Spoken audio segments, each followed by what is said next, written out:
Bonsoir, mesdames et messieurs. Le développement d'une commune, c'est l'affaire de tous.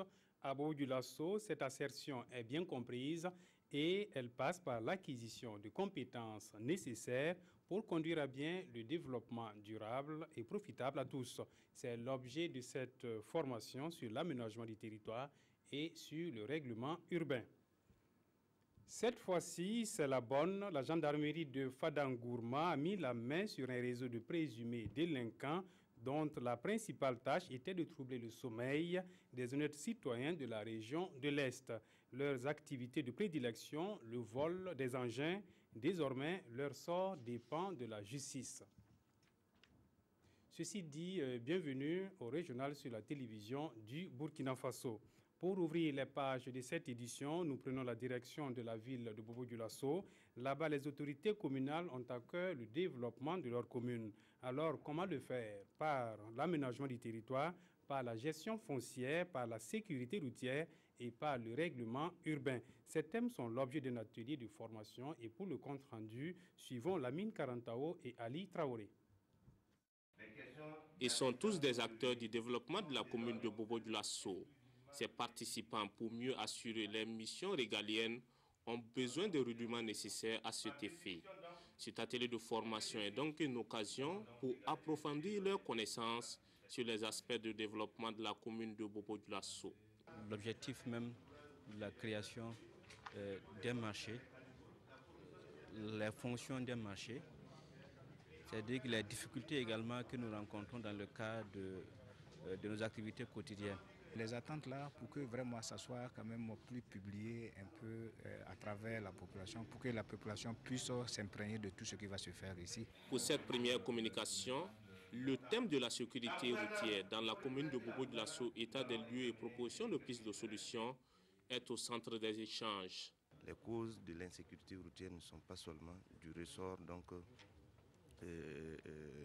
des citoyens.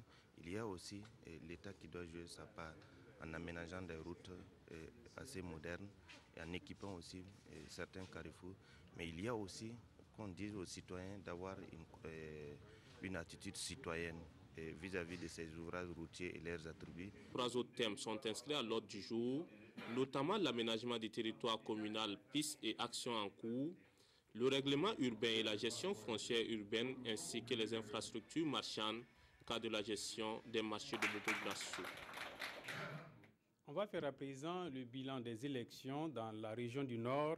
Au-delà des enjeux politiques, les deux scrutins se sont bien déroulés dans la paix à la grande satisfaction des associations réunies autour du projet Paix à travers le développement. Elles ont restitué les acquis des élections ce lundi dans la cité de Waïguya, d'où nous retrouvons Ablassi Traoré et Alidou Alain Sawadougou.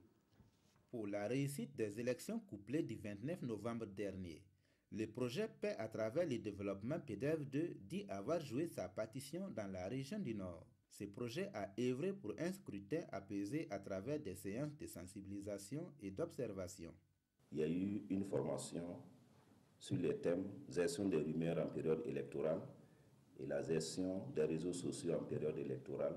Il y a eu aussi l'organisation d'un débat public sur la communication pacifique en période électorale. L'organisation d'une formation sur le processus électoral au Burkina Faso et aussi sur l'observation non partisane des élections, et ce qui a permis aux observateurs, des jeunes leaders, de faire l'observation en tout professionnalisme. À cette conférence de presse, les responsables du projet dressent un bilan positif de leur participation.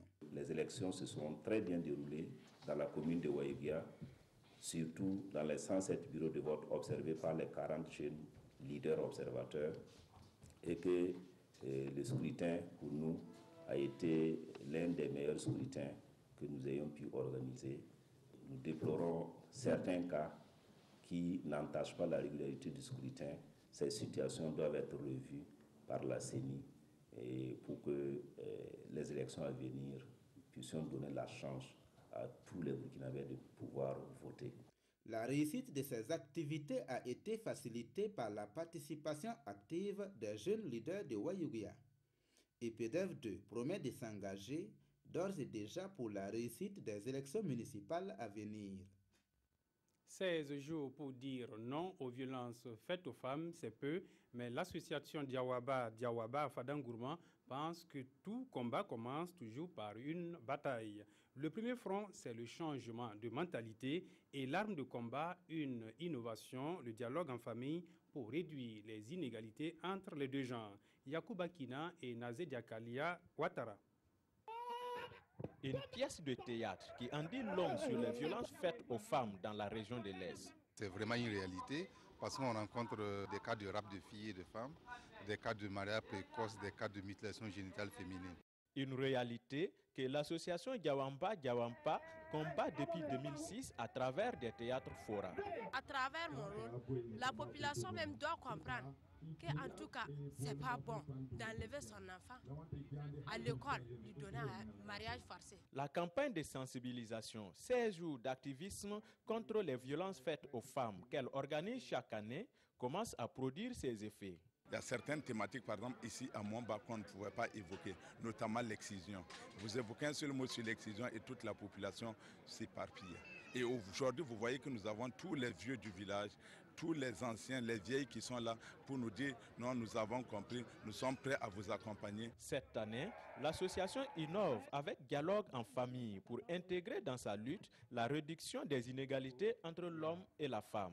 L'association envoie des animateurs pour faciliter le dialogue en famille parce que là, vous avez le père, la mère et tous les enfants réunis autour de l'animateur et un support radio qu'ils utilisent et l'animateur en tant que tel est un facilitateur. Cette campagne de sensibilisation, c'est aussi le coup de pédale pour le bien-être de la femme et de la jeune fille. La violence n'épargne pas non plus les personnes handicapées, mais elle est pernicieuse, c'est le regard stigmatisant d'autrui.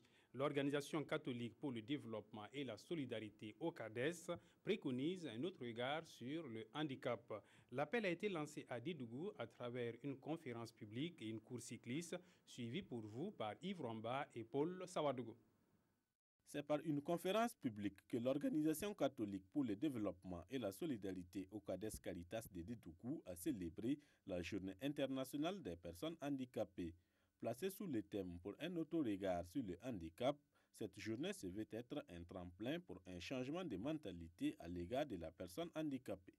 Une invitation pour que les handicapés eux-mêmes changent de regard sur leur propre situation, que l'État, du point de vue institutionnel, amène l'ensemble de la société globale à changer. C'est la première fois que cette journée a été célébrée avec plusieurs activités à Dédougou. Des séances de consultation gratuites du Théâtre Forum et la rue Marchande ont ponctué cette journée en plus de la conférence publique. Nous pensons que nous avons aussi des gens effectivement qui pensent à nous. C'est la toute première fois qu'on organise une cérémonie de cette taille pour commémorer cette journée. Donc pour moi, vraiment, c'est une joie pour moi et pour tous mes camarades. C'est par une course cycliste qu'a débuté la célébration de la Journée internationale des personnes handicapées à Dédougou. Du rond-point de la Femme à la place Mélongar, distant d'environ 2 km, une vingtaine d'handicapés moteurs se sont rivalisés sur leur vélo tricycle. Les 20 premiers à l'arrivée ont été récompensés avec des sacs de céréales et des kits pour vélo. L'appât du gain facile les a conduits à commettre l'irréparable et c'était sans compter avec la vigilance de la gendarmerie de Fadangourma. Un réseau de grand banditisme passé maître dans l'art de voler des engins et des ordinateurs a été mis hors état de nuire. Mais comment opérait-il? Voici les détails de leur forfait avec Mahamadi Ouedraogo et Alassane Kendrebego. Deux présumés voleurs tombés dans les mailles de la gendarmerie de Fadangourma depuis le 2 décembre dernier. KB, résident à Fada, et NA à Ouagadougou sont tous élèves. Ils opéraient dans les deux localités. Leur cible, les motos Yamaha 135 et les ordinateurs portables. Les gendarmes découvrent dans son domicile une paire de menottes, un aérosol, couramment appelé gaz, et une moto Yamaha Spark 135 de couleur bleue. Il nous déclare avoir auparavant volé une moto Yamaha Spark 135 alors de couleur noire. Les motos saisies ont été remises séance tenante à leurs propriétaires, tous venus de Ouagadougou. C'était lors d'une prière d'adoration. Il s'est fait mon voisin. Après, il a changé de place. Il tournait à l'église. Et lors de la grande prière, quand le prêtre tournait, Tout le monde s'était mis à genoux à ce moment-là. Voilà, c'est en ce moment maintenant qu'il a profité, prendre la clé. J'ai envoyé un malade, dans la nuit, 1h moins, le 15 septembre à l'hôpital, de DCSS de Dassasgo. Et tant que je suis rentré, le temps de ressortir, je n'ai plus vu la moto. Et je remercie beaucoup la gendarmerie pour ce qu'ils ont fait pour nous. Les 2 présumés auteurs du vol seront déférés devant le procureur du Faso près le tribunal de grande instance de Fadangourmand pour répondre de leurs actes. La radio, la voix du paysan, donne de la voix pour la suivi et le développement des enfants. C'est une émission de radio qui a servi de cadre pour sensibiliser les auditeurs, autant pour moi, à l'adoption du comportement salvateur pour les tout-petits. Et les différentes communautés ont ainsi été informées surtout par la contribution des noyaux relais de la radio, Ablassé Traoré et Alain Alidou Sawadougou. Le taux de mortalité néonatale, infantile et maternelle est élevé dans 3 régions du Burkina, dont la région du Nord, selon le Fonds des Nations Unies pour l'enfance UNICEF. C'est donc pour promouvoir la santé de la mère et de l'enfant et encourager les acteurs de cette promotion au sein des communautés que la radio La Voix du Paysan, en partenariat avec cette ONG, a organisé les 48 heures du noyau relais. Les 48 heures pour leur rendre hommage, parce que ces noyaux relais travaillent d'arrache-pied pour relayer tout ce que la Voix du Paysan donne comme message de sensibilisation au sein des populations. Et ce sont les pratiques familiales essentielles qui ont été enseignées à la population à travers des émissions radiophoniques.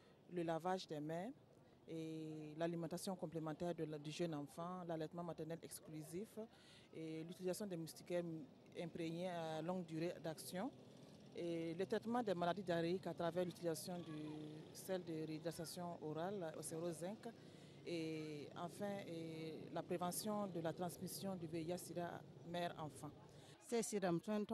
Je peux témoigner que la radio La Voix du Paysan nous a appris beaucoup de choses pour rester en bonne santé. Surtout la santé de la mère et de l'enfant, nous avons été sensibilisés sur des pratiques d'hygiène et des comportements à adopter pour éviter des maladies comme le paludisme et le VIH-Sida. C'est un échantillon car je ne peux pas tout citer. Une opération dont des 100 volontaires, une course cycliste féminine, la finale du jeu concours radiophonique inter-école sont entre autres les activités au menu de ces 48 heures. Les meilleurs dans chaque discipline ont bénéficié des kits d'hygiène et de vélos.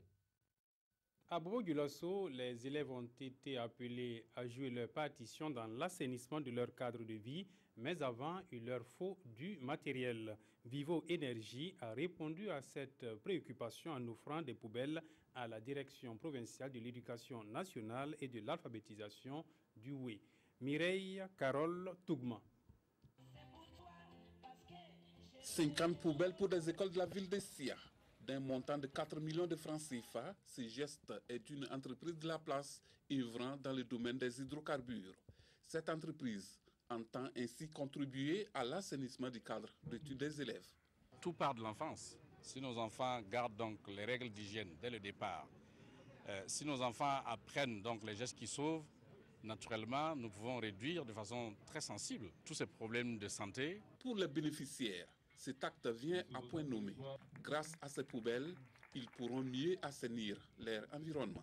Nous sommes contents d'avoir reçu ces poubelles parce que nous allons jeter les ordures dedans et notre cours sera propre. Dans un premier temps, c'est un bon moyen pour prévenir les maladies chez les jeunes enfants, en ce sens que leur cadre de travail va être assaini. Et dans un second temps, c'est un moyen pédagogique pour nos enseignants d'enseigner à nos enfants de bonnes habitudes, de bonnes pratiques. L'entreprise donatrice ne fait pas seulement l'assainissement sa priorité.